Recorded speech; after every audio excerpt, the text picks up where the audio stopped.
As Ellie said, I'm here to talk about the situation in Liverpool, and in the process to try to answer Professor Stephen's first question: how do those national trends relate to what's happening here? And there will be some statistics and some graphs, but first of all I'm going to show you a few pictures. When I was preparing this last week, I went for a walk, as I sometimes do, at another place on the Crosby Beach, and it occurred to me, looking at the tide and thinking, that sea's a long way away, the tide is a long way out, and I have no idea when it will come back in again, that another title for this presentation might be Ebbs and Flows. The ebbs and flows in the life of the church are actually a lot less predictable than the tides.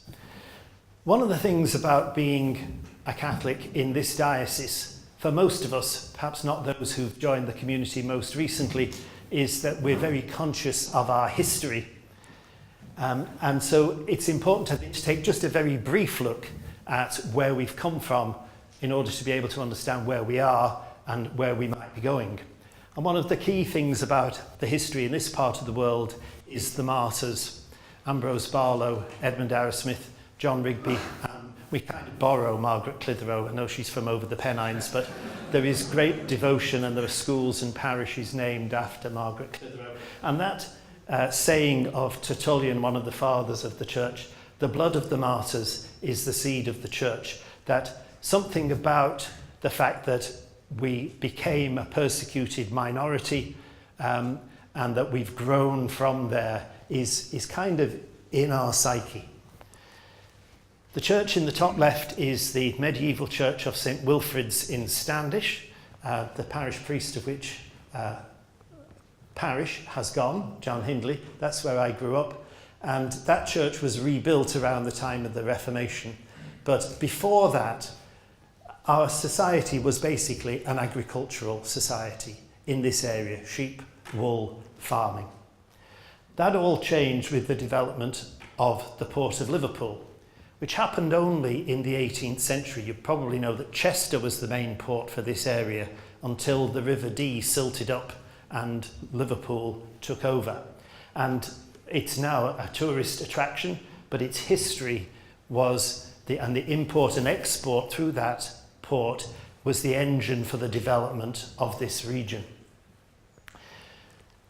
We also know that that trade was linked to the slave trade, this triangular trade whereby raw materials, sugar, tobacco and cotton, came from the Americas into Liverpool, fed all our industries, and manufactured goods and rum and textiles were exported from there to Africa, and the part that was invisible from the UK was that slaves were taken from Africa to the Americas to work on those plantations to produce the raw goods that fed our industries.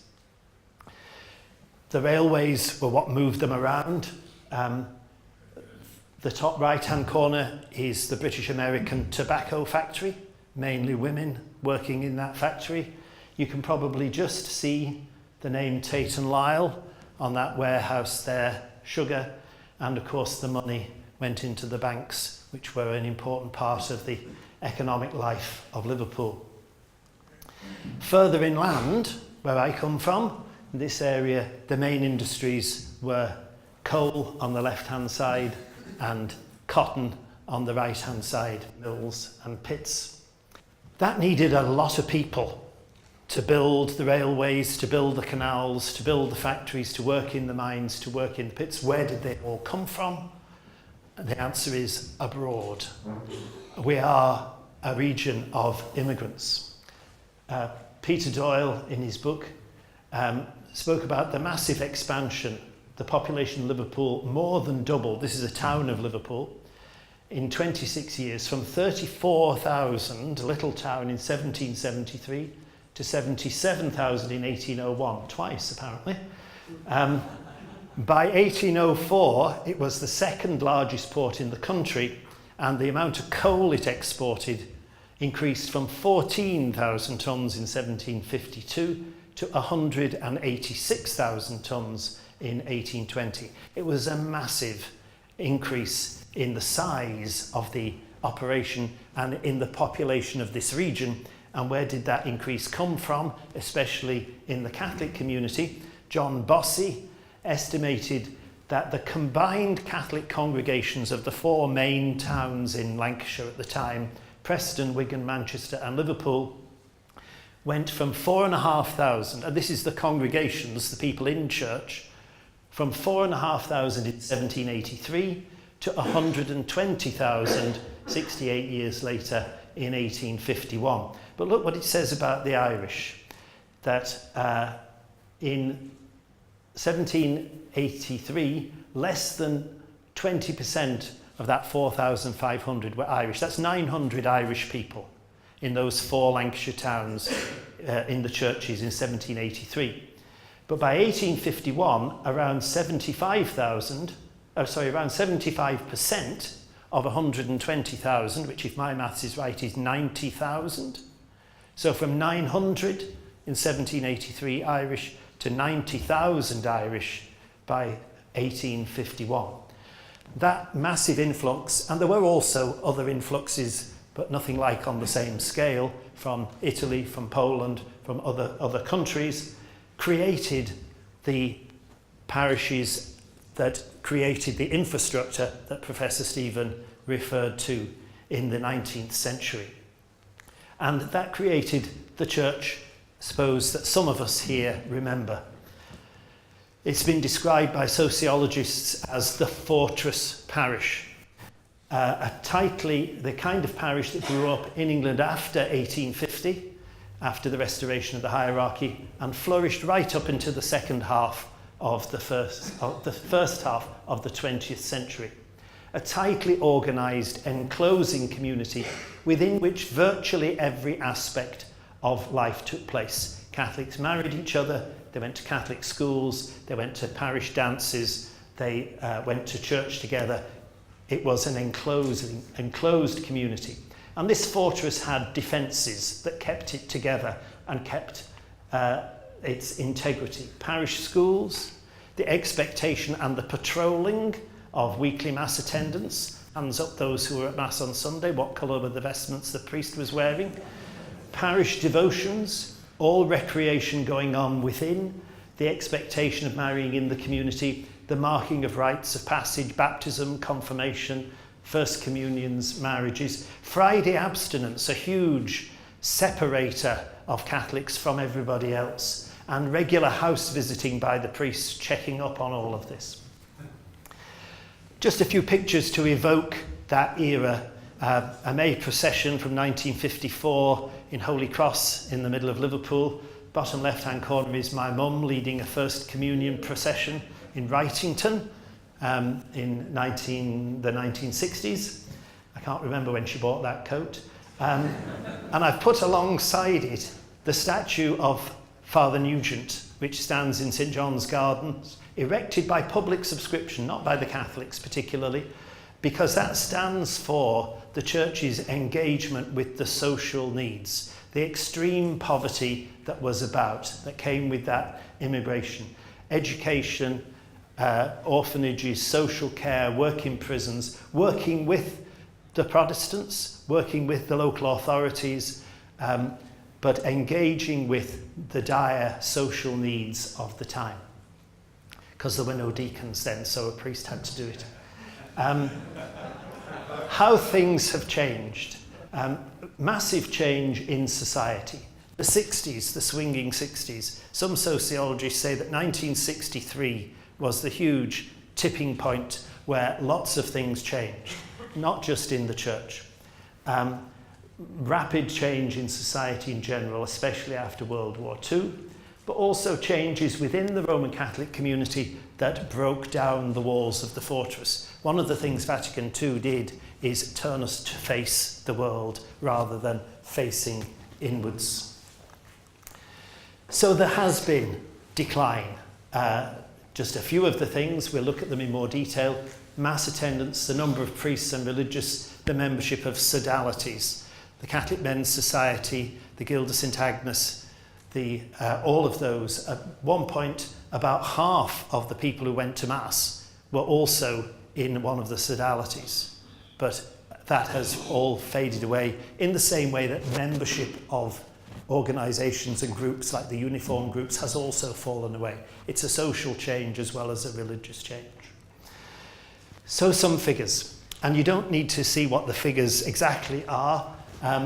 What matters is the shape. That the left-hand side of that graph is 1930, and the right-hand side went up to 2010 when I did this research a few years ago. I'm indebted, I should say, to Father Dominic at the back, who likes statistics and has updated these statistics to 2017, which is the last full year of figures we have for the diocese. So start with this one. That's the Catholic population, which in the 1930 was about 380,000, climbed to a peak allegedly in 1980 of about 500,000, 550, and has remained pretty well the same, except, as Stephen said, that's a complete fiction, the last bit, because in those early days when priests went round and visited and had their census book, and those census books went into parish records, we actually knew how many Catholics there were. But for the last 40 years at least, priests have been guessing. You fill in the parish return and it says Catholic population, and you put in the same figure as you put in last year. Or occasionally you might say, oh, well, they've knocked a few houses down, or they built a few houses, I'll put it up or down a bit. We've no idea. So the next one down, that blue line is the key figure of diocesan priests. The next line is one that bucks the trend. Why does it go down in the 1940s? That's mass attendance, and there was a war on. So a lot of people were in the army, or churches were, people were evacuated. So there was a bit of a dip there, but then it climbed to the peak. I just took the 10-year figures, but actually the peak was about there in 1963, 262,000 Catholics at Mass in churches in the Archdiocese every Sunday. And you can see it's gone down and down and down and down and down. And I think 2017 was about 47,000, and 2018 will be less, maybe 41,000. About a sixth of the people attending Mass every Sunday than there were in the 1960s, or about a sixth of the number of people at Mass.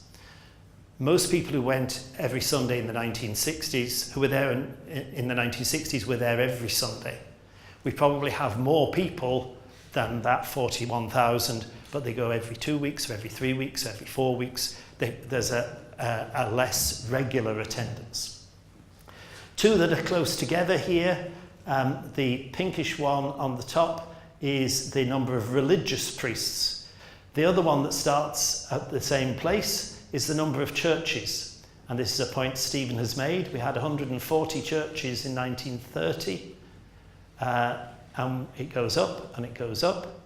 Mass attendance is falling, number of priests is falling, number of churches still going up. Archbishop Warlock opened 30 churches between 1976 and 1996. Trends are difficult to spot. It's hard to tell when the tide has reached its high point and has receded, and buildings are planned well in advance. So there were actually quite good reasons. There was also movement of population, new towns, new areas being built. It wasn't just stupidity that we carried on opening those churches, but with hindsight, it doesn't look very clever. And we have come down a little bit, but nothing like as much as any of the other measures. If we close the number of churches to match the mass attendance or to match the number of priests, we'd be down around here somewhere, 80, 90 churches for the diocese. The bottom line, Paul will be pleased to see, is the deacons.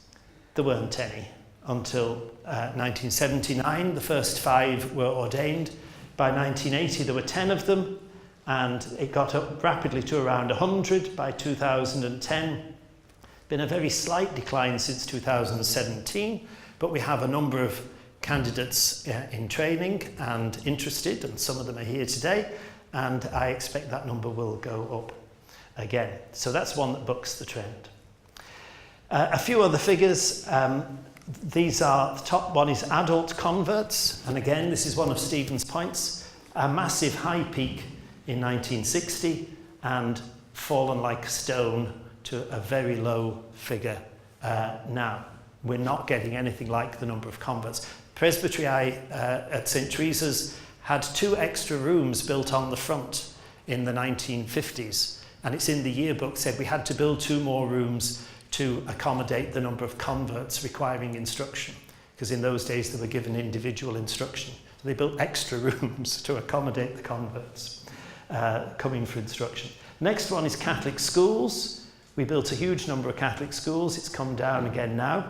I'm going to relate that to this purple one here, which is the number of pupils in Catholic schools, which didn't go up nearly as much and has come down. It has gone up a little bit just recently. The other ones are the number of child baptisms, which went up a little bit. That's the child baptisms one. The number of marriages dropped dramatically again in the 60s when divorce came in and all sorts of social change, but interestingly has gone up in the last few years. And the others are female and male religious. The number of houses of female and male religious, the one with red dots on, is the female religious. The number of houses hasn't changed much, but the number of sisters or brothers in those houses has probably dropped dramatically. A lot of those convents would have had lots and lots of sisters, might be 2 or 3 living together now, and the same for the brothers. So it's a simple pattern. Things went up and then they came down. And we're at this end thinking, why has it all gone wrong? I suppose one question we ought to ask ourselves is, what is normal? Was 1962 normal? Was the peak normal? Or was 1930 normal? And is what's happening now normal? There are ebbs and flows. It is what it is. Since I saw last night Professor Stephen's statistics, to try to answer some of the questions more clearly, I've put together this little table of national versus Liverpool. So mass attendance in 1962 was 2.2 million nationally, 262,000 in Liverpool. We had about 12% of the Catholics going to mass in the country. 2016, 800,000 nationally or so, 47,000, that's about 6%. So that means mass attendance in Liverpool has fallen twice as fast as the national average. Number of priests, there's a little anomaly here that the national figures that Stephen has used exclude the retired diocesan priests, whereas our figures include them. But that's the same for both of these figures, so the rate of decline is the same. We used to have 10.5% of the priests in the country. Now we've only got less than 9%. Attendees per priest has gone up. In 1950, nationally, there were 230 attendees per priest, but 295 in Liverpool. In 2010, there were 190 per priest, but 150 in Liverpool. It's gone up a little bit since. So again, the fall in the ratio of priests to people has been higher in Liverpool than nationally. The attendees per church, there were 790 nationally in 1950, almost 1,200 per church in Liverpool, but that's dropped to less than 300 by 2010. So again, the drop is much more dramatic in Liverpool than in the national figure. In 1950, we had more priests per church than the national figure, 4 as opposed to 3.4. We still had slightly more in 2010, 2 as opposed to 1.7. Now we're down to 1.3.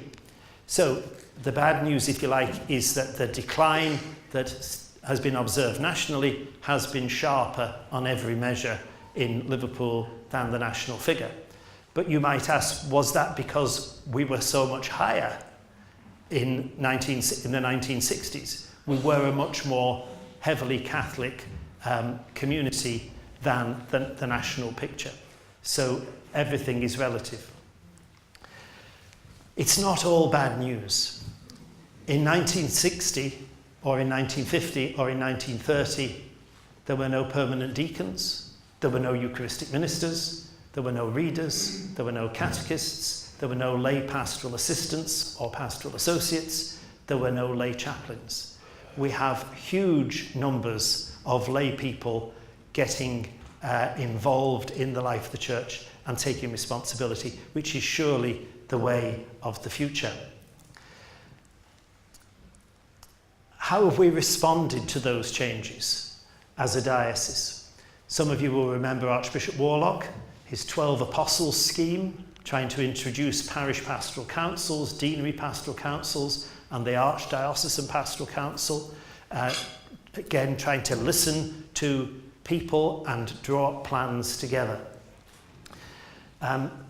We had the heady days of the National Pastoral Congress in Liverpool 1980, followed by the papal visit, hundreds and thousands of people turning out to see John Paul II. I don't think that's actually a Liverpool Football Club scarf he's wearing, but it's a Liverpool scarf. Archbishop Kelly, under his watch, or on his watch, as you say, we had the Leaving Safe Harbours scheme, which was an attempt to address these issues. How that worked out, most of you will have some idea about that. Archbishop Malcolm has been with us 5 years. We've just had the Adoramus Congress, and this synod is his way of getting us engaged in trying to address some of these changes. If we had to summarise what's happened in terms of reorganisation, many priests serve more than one parish. Some churches have been closed, not very many. Some parishes have been merged canonically rather than just working together. And some areas, notably Widnes, have developed patterns of collaboration between the priests and between priests, deacons, religious, I should have put in there, and lay people. So what faces us now? Well, one of the key things, Stephen said, what about the age profile of the priests? And this is the age profile of the priests as of last week. This is hot off the press, thanks to Dominic's work. On the 1st of November, this is the age of the priests we have. We have now 180 diocesan, these are the diocesan priests, of whom 47 are retired and 133 are active. That is, have an active appointment. The distinction between retired and active is not so useful. Some of our retired priests are actually keeping the system going, out every weekend, supplying, doing funerals during the week. Some priests who have officially not retired are not able to do anything like as much as they used to do. But we do have a distinction. The red ones are the retired, and the blue ones are the active.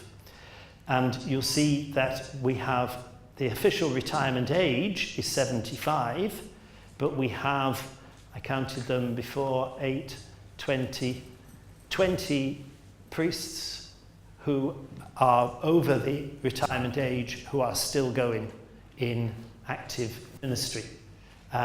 2 of them are over 85, 8 of them are over 80. The majority of our priests are between 50 and 60. That's the 50 to 55, 55 to 60, 65, 60 to 65, and 65 to 69, 70 to 74. The vast majority are in that middle age, and the average age overall is 60 of the non-retired. But look down this end. Under 50, there are 27 priests. So if we look forward 25 years to when those age 50 have reached retirement age, we'll have as many of those 27 priests as are still alive and active, plus however many get ordained in the last 25 years. And in recent years, we've been averaging about 1 a year. So whatever happens to vocations, it takes at least 6 years for a priest to be ordained. For the foreseeable future, we are going to be operating with many fewer priests. But as I said before, with a large number of other people getting involved. 2 other thoughts I just want to leave you with. One is about the diversity and the increase in diversity. So we are a church of immigrants. We don't have any, I couldn't find any figures for the ethnic mix of the Catholic community, but this is Merseyside population, and so we've got Knowsley, Liverpool, Sefton and St Helens, not the whole diocese. But I just want to point out that was 1991, and this bottom figure here is 95%. So this is just the tip of each of these columns. So Liverpool was 96% white in 1991. Knowsley and Sefton were 98.5% white, and St Helens was 99% white in 1991. Switch to 2011, which is 8 years ago, and a lot has changed in the last 8 years, and this bottom figure has moved to 88. So there were 4% of immigrants, of other non-white people living in Liverpool in 2011. There are now 12%, so that's increased threefold.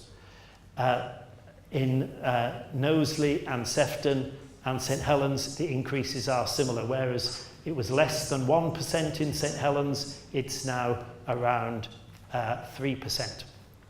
So we have become, in recent years, ethnically more diverse as a region.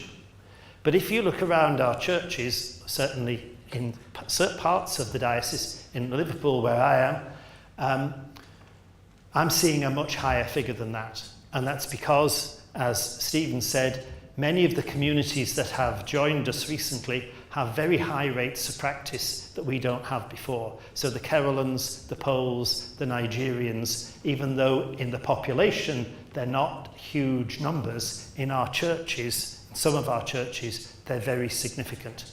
And we are relying on them, as Stephen said, to keep even the level of attendance that we have, which means that the level of attendance amongst the white, recently native people, if you see what I mean, those whose immigration happened more than a generation ago or 2 generations ago, is even more, the fall is even more dramatic.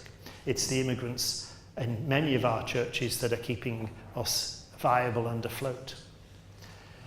The last thought I want to leave you with is this is the English Index of Multiple Deprivation, which is a nationally recognised index of deprivation. Along the bottom you can see the factors they take into account: income, employment, education, health, crime, barriers to housing and services, and living environment. And the blue, the darkest blue, is the most deprived 10% in the country. The brightest yellow is the least deprived 10%. And you hopefully recognise the map of the Archdiocese. This is the Mersey. So that big blue area there is Liverpool, Knowsley, Widnes, Warrington, St Helens. Our boundary kind of goes up here, Wigan and Lee, Chorley, and around to Leyland. And I was really surprised to see, what's that blue space there? And it's Southport. High levels of deprivation in Southport, especially amongst the elderly. And just so that the Isle of Man, James has had to go. Has James had to go? Or is he still here? I can't remember. One of our Isle of Man people has gone, but I put them in anyway. They use the same indices. Hard to see in this light, but there are 3 areas of deprivation in the Isle of Man: Douglas, Ramsey and Castletown, and they all, as you would expect, equate to places where there's high level of rented accommodation, people not owning their own homes. Liverpool City Council provided this list recently of the benefit changes that have happened in the last 8 years. I don't need to enumerate them for you. the government nationally has refused to do what's called a cumulative impact study.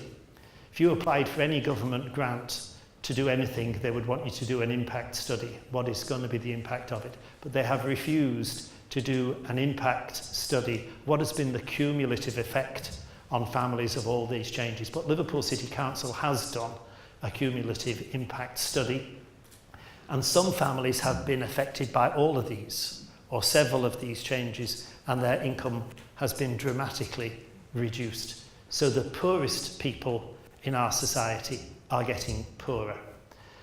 So my summary is, first of all, successive waves of immigration, exactly the phrase that Professor Stephen used, have made us the church that we are today. Secondly, fewer and older priests are serving fewer active Catholics in slightly fewer churches, but almost as many who still want baptisms, first communions, marriages, and funerals. So the workload, as Stephen said, has not dropped with the mass attendance. There has been an expansion of new ministries, the restored diaconate and lay involvement in pastoral roles, which has begun and needs to be developed. And the final challenge, and I hope this relates to what Eamon was saying to us earlier, what is the church about and what are we for, is that the poverty which called for such generous response in the past has returned in recent years. And so there's ebbs and flows.